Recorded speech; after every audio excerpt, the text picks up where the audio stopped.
Tahukah kalian mengapa singa disebut raja hutan meski mereka tinggal di padang rumput?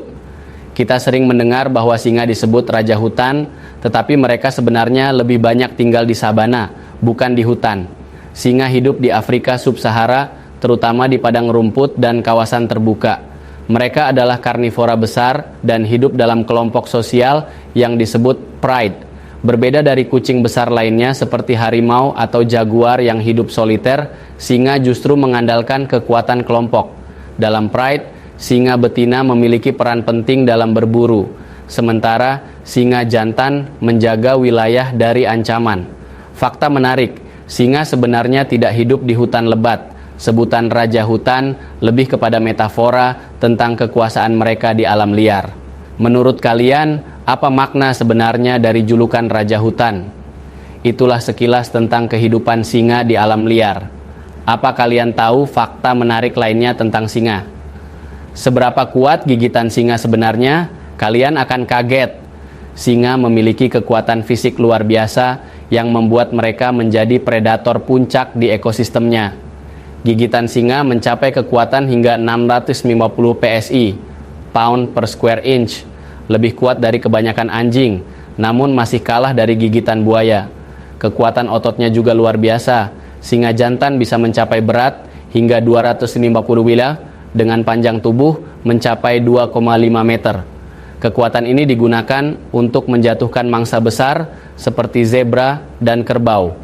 Dalam perburuan, betina yang lebih ringan memiliki kecepatan dan ketangkasan, sedangkan jantan bertugas melindungi wilayah dan mempertahankan kelompok dari ancaman predator lain. Apa kalian tahu hewan mana yang memiliki gigitan lebih kuat dari singa? Luar biasa, bukan? Siapa di sini yang pernah menyaksikan singa beraksi secara langsung? Singa adalah simbol kekuatan di banyak budaya, tapi dari mana asalnya simbol ini? Sejak zaman kuno, singa telah menjadi simbol kekuatan, keberanian, dan kekuasaan di berbagai kebudayaan. Di Mesir kuno, Dewi Sekhmet digambarkan sebagai singa betina yang mewakili kekuatan destruktif dan pelindung. Di Yunani dan Romawi, singa sering muncul sebagai lambang kekuasaan pada patung dan seni. Singa juga menjadi simbol kekuatan dalam banyak lambang kerajaan, seperti Inggris, di mana singa digambarkan sebagai makhluk yang agung.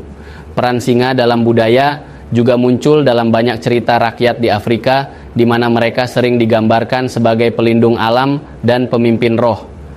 Di budaya kalian, apa singa memiliki simbolisme khusus? Jadi, singa bukan hanya hewan, tapi juga simbol penting dalam sejarah manusia. Singa itu sangat sosial, berbeda dari kebanyakan kucing besar lainnya. Bagaimana mereka berinteraksi? Singa adalah satu-satunya spesies kucing besar yang hidup dalam kelompok sosial. Pride singa biasanya terdiri dari beberapa betina yang saling berkerabat, anak-anak mereka, dan 1 atau 2 jantan dewasa. Kehidupan sosial ini sangat penting untuk bertahan hidup di sabana yang penuh dengan ancaman. Betina berburu secara berkelompok, berbagi makanan, dan merawat anak-anak bersama. Jantan bertugas melindungi kelompok dan menjaga wilayah dari jantan lain. Komunikasi antar anggota kelompok sangat kompleks, dari auman, suara desisan, hingga bahasa tubuh. Setiap anggota memiliki peran dan posisi dalam hierarki kelompok. Menarik kan? Ada yang merasa kehidupannya mirip singa? Singa jantan mungkin terkenal dengan surainya, tapi betina adalah bintang dalam perburuan. Dalam pride, singa betina adalah pemburu utama. Mereka berburu secara berkelompok dan memiliki strategi yang sangat efektif. Biasanya mereka mengepung mangsa, menggunakan kecepatan dan koordinasi untuk menjatuhkannya. Mangsa utama singa adalah herbivora besar seperti zebra, antelop, dan kerbau. Kecepatan mereka bisa mencapai 60 km/jam, tetapi mereka hanya bisa berlari dalam jarak pendek. Menariknya, singa betina berburu saat malam hari karena penglihatan mereka lebih baik dalam kegelapan, memberi mereka keunggulan di malam hari. Betina mungkin tidak punya surai, tapi tanpa mereka, kelompok singa tidak bisa bertahan hidup. Meski berada di puncak rantai makanan, singa juga menghadapi bahaya. Apa saja ancamannya? Meskipun singa adalah predator puncak, mereka menghadapi banyak ancaman dari manusia. Perburuan liar untuk trofi, kehilangan habitat akibat perluasan lahan pertanian, dan konflik dengan manusia sering menyebabkan kematian singa. Selain itu, penurunan jumlah mangsa seperti zebra dan antelop karena perburuan dan penggembalaan ternak juga mempengaruhi populasi singa. Data menunjukkan bahwa populasi singa telah menurun drastis dalam beberapa dekade terakhir. Apa menurut kalian cara terbaik untuk melindungi singa dari ancaman ini? Kita harus menjaga keberadaan mereka atau generasi mendatang hanya akan mengenal singa dari gambar? Mengapa hanya singa jantan yang memiliki surai? Apa fungsinya selain untuk gaya? Surai pada singa jantan tidak hanya sekadar ornamen, tapi memiliki beberapa fungsi penting. Surai menandakan kekuatan dan kesehatan jantan. Semakin gelap dan tebal surainya, semakin besar peluang mereka menarik perhatian betina. Surai juga melindungi leher dan kepala mereka saat bertarung dengan jantan lain. Surai adalah tanda dominasi, dan jantan dengan surai besar biasanya lebih disegani oleh saingan mereka.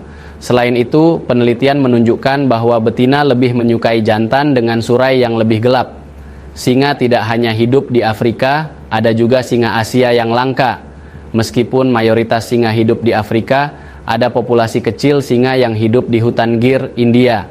Singa Asia, Panthera leo persica, memiliki perbedaan fisik yang signifikan dari sepupu mereka di Afrika. Mereka lebih kecil, dengan surai yang lebih sedikit, dan lipatan kulit yang khas di bawah perut. Singa Asia juga hidup dalam hutan lebat, berbeda dari sabana terbuka di Afrika. Saat ini, hanya ada sekitar 600 singa Asia yang tersisa, menjadikan mereka salah satu spesies singa paling terancam punah di dunia. Meskipun berbeda, keduanya tetap sama-sama mengagumkan, bukan? Tanpa singa, apa yang akan terjadi dengan ekosistem sabana? Sebagai predator puncak, singa memainkan peran penting dalam menjaga keseimbangan ekosistem. Mereka membantu mengontrol populasi herbivora besar seperti zebra, antelop, dan kerbau. Tanpa singa, populasi mangsa ini akan meledak dan merusak vegetasi, yang pada akhirnya memengaruhi seluruh ekosistem. Penelitian telah menunjukkan bahwa ketika singa dihilangkan dari suatu area, keseimbangan ekologis menjadi kacau. Bagaimana menurut kalian seberapa penting keberadaan singa dalam ekosistem? Singa adalah penjaga keseimbangan alam. Mari kita jaga mereka bersama-sama. Ingin tahu bagaimana kita bisa membantu melestarikan singa? Ada beberapa cara untuk membantu upaya konservasi singa. Pertama, mendukung organisasi yang bekerja untuk melindungi habitat singa dan menghentikan perburuan liar. Kedua, menyebarkan informasi tentang pentingnya menjaga populasi singa kepada orang lain. Setiap tindakan kecil bisa membantu menyelamatkan raja-raja sabana ini.